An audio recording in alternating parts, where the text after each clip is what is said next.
Okay, welcome to today's Good Life Meditation for the 10th day of January 2025. My name is Kurt. This is my daily endeavor to go over the last 24 hours to see how I did with the challenges and the opportunities that I met, to plan for the coming day, to recite the objectives of my creed, and to ready myself for death. So let's start. How was the last 24 hours? Slept good. Nothing more to say about that. Was up early, 3:45, ready to start the day. I know why.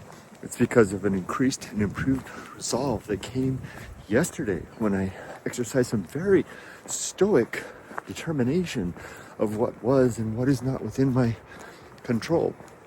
Namely, the disappointment that came from realizing that I couldn't complete the funds transfer yesterday for the house purchase.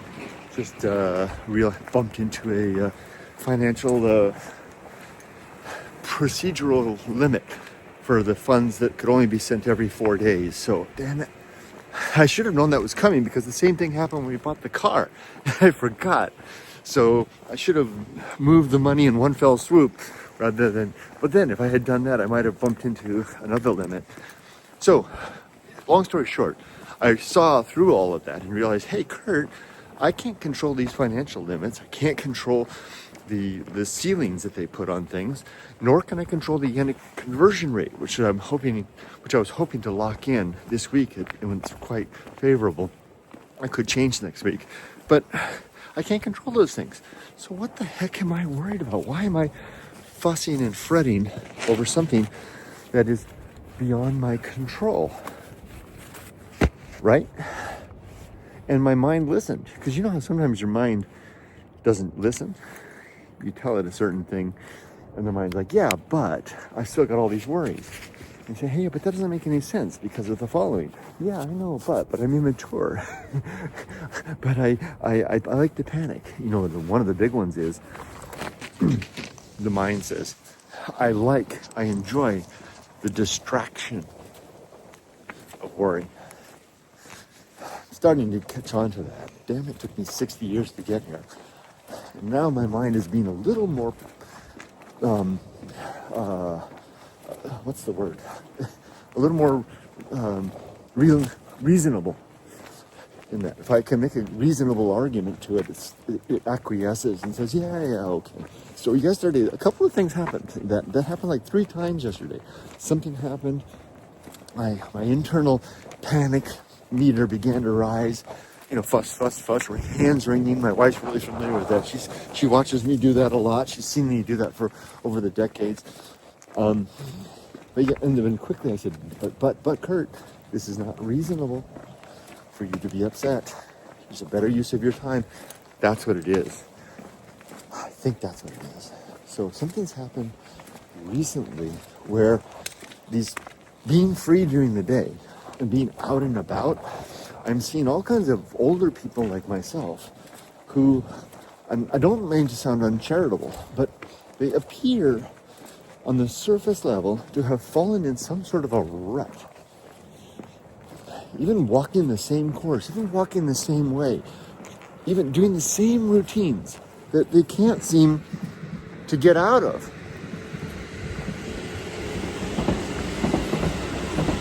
Like the track on the train has to follow. There goes the bullet train. The same damn way every day, all the time. Of course, now that's a simplistic example, but it gets the point across.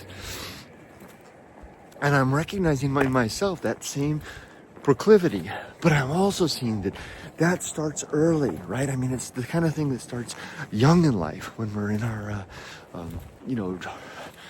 20s even, or whatever fears we abide. That's kind of what it is. Whatever fears we abide and don't take on, set the limits and prescribe the boundaries for how we're going to live. There's another bullet train headed to Tokyo.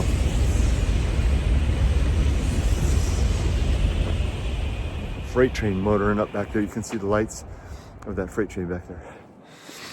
So I think that's the difference now, is that I've often encountered these things. I've often encountered these things, but I haven't See, in Japan, there's always somebody watching. I look up and there's a guy looking up the balcony at me. And what appeared to be an empty house. Gave me a very suspect look. But this is my old LylesBrother haunt. This is the stretch of land where I always made all those LylesBrother videos. So it's kind of like I have a right here. No, I don't. I have no rights here as a foreigner, so to speak.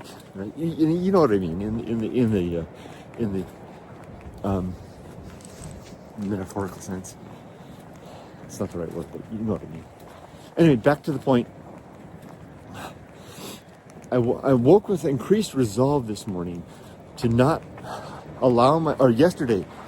I was living yesterday with an increased resolve not to fuss and what I used to call back in the old days here in Japan when I was doing my LylesBrother stuff, fuss and bluster.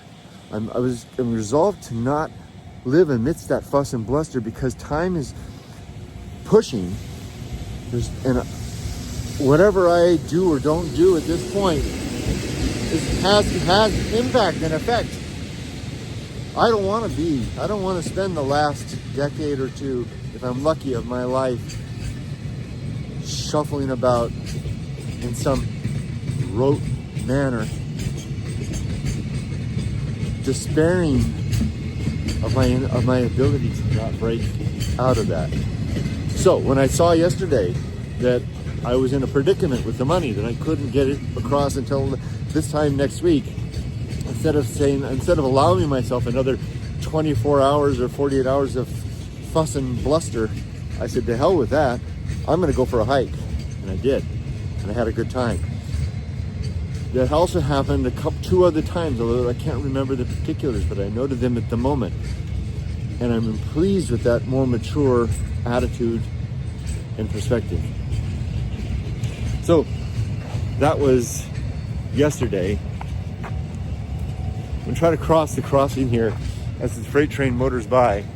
See if we can get across before it through these cars. I'm going to kind of put you guys down low so people don't think I'm filming them. We're going to go through the railroad crossing here.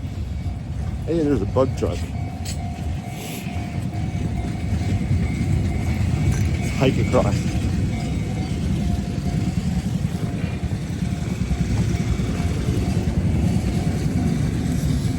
Okay, we're going to cross. So back to the Good Life meditation. So yesterday was a significant day because I was able to do something that had been on my mind. It's been a resolve of mine for years, which is to really, in earnest, not let the things that are outside of my control bother me. And they came with ease yesterday because I coupled that with the observation that I have no time to waste getting flustered and blustered over things that are outside of my control. So it was a good day yesterday, powerful day yesterday in terms of resolve. So on with the rest of it. The 8 objectives of my creed consist of as follows. Number 1, to be always ready to die. Number 2, to make good and effective use of time. 3, to develop and maintain good and sound life principles. 4, to cultivate good emotional reactions. 5, to perform good actions. 6, to recognize my true limits and true opportunities. 7, to do just one thing at a time and do that thing slowly, deliberately, and carefully. And 8, to maintain my balance. And if you're curious about what the details are relative to all of these, I recommend my book, Going Alone, which, if you're watching this on YouTube, is linked in this video and also available down there, also in my YouTube store. Get it on Amazon. Recommend the hardbound edition. For my Patreon supporters, the PDF copies of all my books are available free to you. And the chapter called The Good Life codifies and explains the 8 objectives and 35 supporting principles of my Good Life creed. As for today, I'm gonna finish this up, make my way back to my lovely wife. We'll take the dogs for a walk. We'll have breakfast. I don't know if she's going to be taking care of sister today, who is sick. I think sister's back on her feet, and I don't know what's going to happen with dad. But I'm going to work actively to begin filling the hours in the day, not with waiting for the house to be bought, but to be moving forward, becoming softypapa 2.0, who I can feel the vitality rising in me. It's like enough of waiting. Well, I mean, it's not like I was waiting for anything. I was trying to do important stuff. I was trying to get settled in here, find a house, buy the house, pay for the house, and get moved in. And we're in the process of doing that. We're almost all the way there. And once I'm there,